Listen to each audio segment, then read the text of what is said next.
بسم اللہ الرحمن الرحیم۔ انشا وائس کے ناظرین کو ہمارا سلام پہنچے۔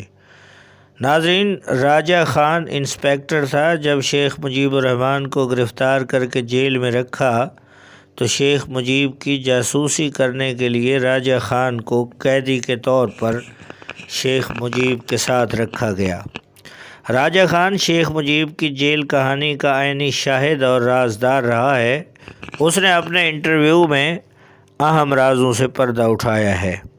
اس انٹرویو کے حوالے سے نامور صحافی اجمل جامی لکھتے ہیں کہ دسمبر 1970 کے انتخابات میں واضح یعنی 300 میں سے 160 نشستیں حاصل کرنے کے باوجود شیخ مجیب کو اقتدار سے محروم رکھا گیا۔ متحدہ پاکستان میں سیاسی کشیدگی عروج پر جا پہنچی اور جنرل یحییٰ خان نے مشرقی پاکستان میں فوجی آپریشن شروع کر دیا۔ مارچ یا اپریل 1971 میں عوامی لیگ کے سربراہ شیخ مجیب الرحمن کو ڈھاکہ سے فوج نے حراست میں لیا۔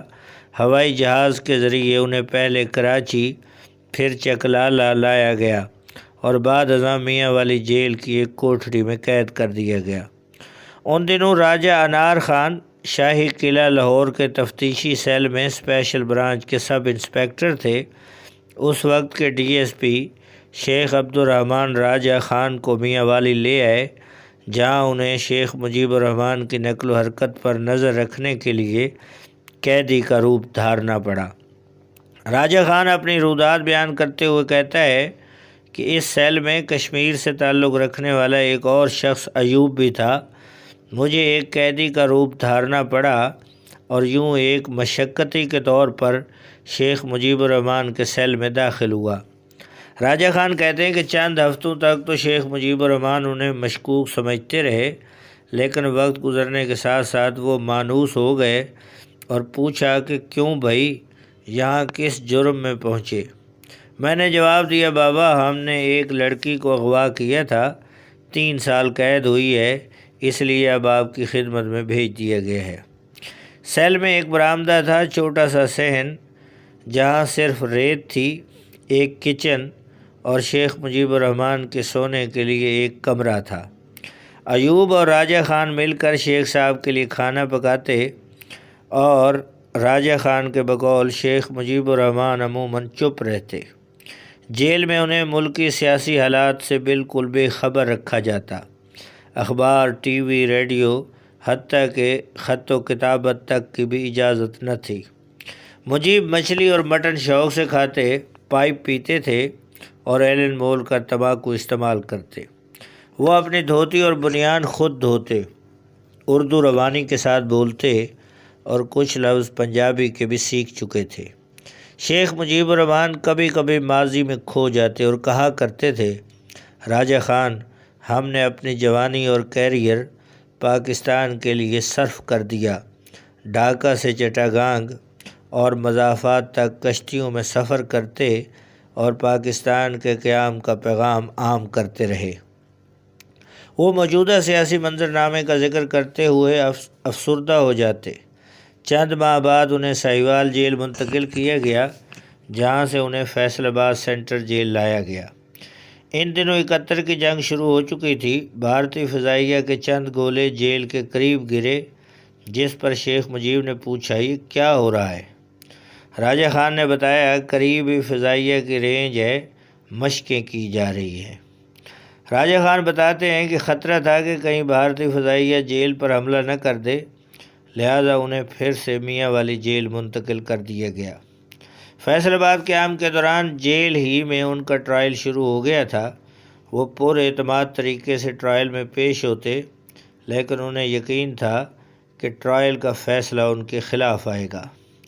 راجہ انار خان سیکیورٹی آفیسر کے روپ میں شیخ مجیب الرحمن کے مشقتی تھے، جو آہستہ آہستہ ان کے قریب ہوتے جا رہے تھے۔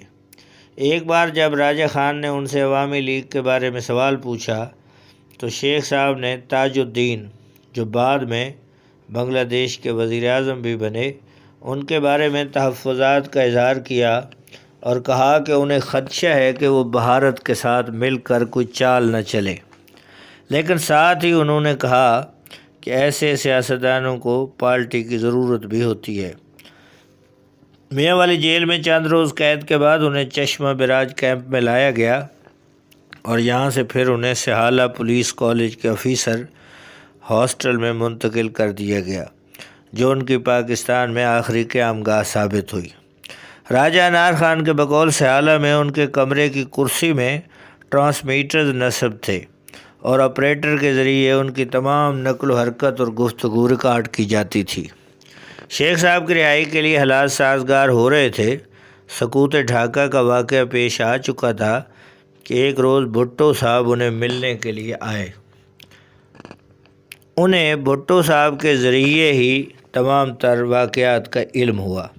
اس ملاقات کے دوران راجہ خان پردے کے پیچھے پستول تھامے اپنی ڈیوٹی سر انجام دے رہے تھے، کیونکہ اس ملاقات میں ناخوشگوار واقعے کا خدشہ تھا۔ شیخ مجیب سقوط ڈھاکہ سے یکسر لا علم تھے۔ بھٹو کو دیکھتے ہوئے بولے کہ تم یہاں کیسے پہنچے؟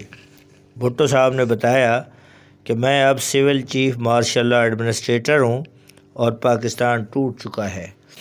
راجہ خان بتاتے ہیں کہ پاکستان ٹوٹنے کی خبر سن کر شیخ مجیب الرحمن صدمے کی حالت میں کرسی سے اٹھ کھڑے ہوئے اور بے اختیار چیخ اٹھے کہ نہیں، ایسا تو میں ہرگز نہیں چاہتا تھا۔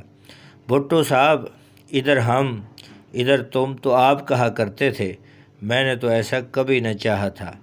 بھٹو صاحب نے بتایا کہ جلد آپ کو یہاں سے روانہ کر دیا جائے گا۔ راجہ خان کے مطابق بھٹو صاحب سے ملاقات کے بعد شیخ مجیب الرحمن مغرب تک روتے رہے اور افسوس کا اظہار کرتے رہے۔ سر شام میں اندر داخل ہوا، انہیں درخواست کی کہ واش روم جائیں اور ہاتھ منہ دھو لیں۔ اسی اثناء میں ان کی کرسی کا ٹرانسمیٹر خراب ہو گیا اور میں نے جلدی سے کرسی تبدیل کی اور دوسری کرسی جس میں پہلے ہی سے ٹرانسمیٹر نصب تھا وہ کمرے میں رکھ دی اور کمرے سے باہر نکل گیا۔ عشاء کی نماز کے دوران آپریٹر جو بنگالی زبان بھی جانتا تھا اس نے بتایا کہ شیخ مجیب الرحمن سجدے میں گر کر روتے رہے اور کہتے رہے، یا اللہ، میں نے تو کبھی ایسا نہ چاہا تھا، یہ کیا ہو گیا؟ یہ سب بیان کرتے ہوئے راجہ خان کی آنکھیں بھیگ چکی تھیں اور ان کی زبان لرزتے ہوئے بند ہو چکی تھی اور راجہ خان انٹرویو میں ہچکیاں لیتے ہوئے روتے رہے۔ صحافی کہتے ہیں کہ ہمیں انٹرویو کچھ لمحوں کے لیے روکنا پڑا اور یوں محسوس ہوا جیسے ہم بھی راجہ خان کے ساتھ سہالہ کالج کے آفیسرز ہوٹل کے اس کمرے میں ہیں جہاں شیخ مجیب الرحمن رات گئے تک روتے رہے۔ ناظرین، یہ تھی آج کی ہماری سیاسی سٹوری۔ نئے دوستوں سے گزارش ہے کہ ہمارے چینل کو سبسکرائب کیجئے، بیل آئیکن کو پریس کیجئے۔ بہت شکریہ۔